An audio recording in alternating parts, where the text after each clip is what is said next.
Hi everyone, it's Rachel here again. Today we're going to have a little look at timetabling. Timetabling is probably the most valuable tools that you can do inside of your classroom, and I highly recommend that you use a timetable to try and sequence all the different curriculum areas that you need to cover in a week. So when you have a scope of what you can cover in a week, that helps to break down and remove probably some of the stress, or I find it removes the stress, because at the beginning of Monday you think, oh my goodness, I've got so much to cover. So I found it a really useful tool, and this is how I have found after years and years of teaching of how to set up my classroom. So I'm going to share this with you. So if you have a little look here, this is a timetable where school used to start at about, I think it's about 9:15.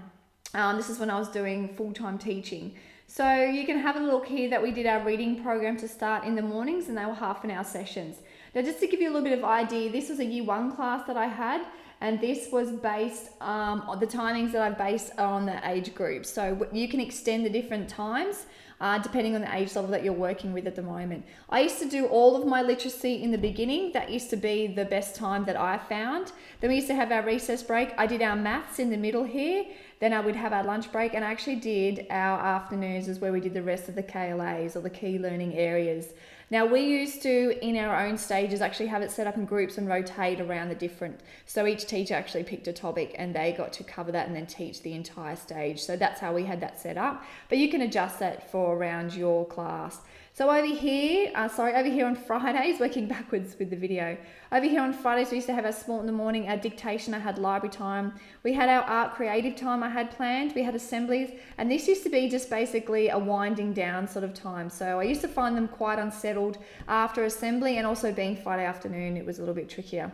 I allowed some time underneath here to read with some certain students that I wanted to spend time with, and I actually rotated that around. I also then moved towards having group reading in that afternoon time, because I had some students that need some extra one-on-one time. So that's what I used to do there. Here I would have fast finisher activities, and I also allowed any students to finish off work that was incomplete during the week.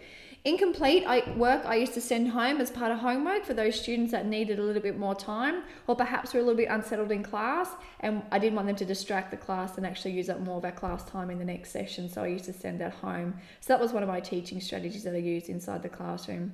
So I hope that helps. I hope that gives you a little bit of idea of all the different ways that you can do a layout for structuring your classroom. But I absolutely recommend that you have a daily timetable that you stick to each week, and make it a weekly timetable. I highly recommend having sessions 30 to 45 minutes long. I recommend that you have brain breaks in between these sections here to help break up the different sessions. And I will be teaching you some great brain breaks in one of the videos coming up, so make sure you jump into the video section and have a little look for those. But I hope that helps. Love to see some of your own timetables, so feel free and pop them in there. If you want any advice of how to set them up, or different ways you can set them up, jump in the comment section, have a chat, tag me, and we'll talk soon.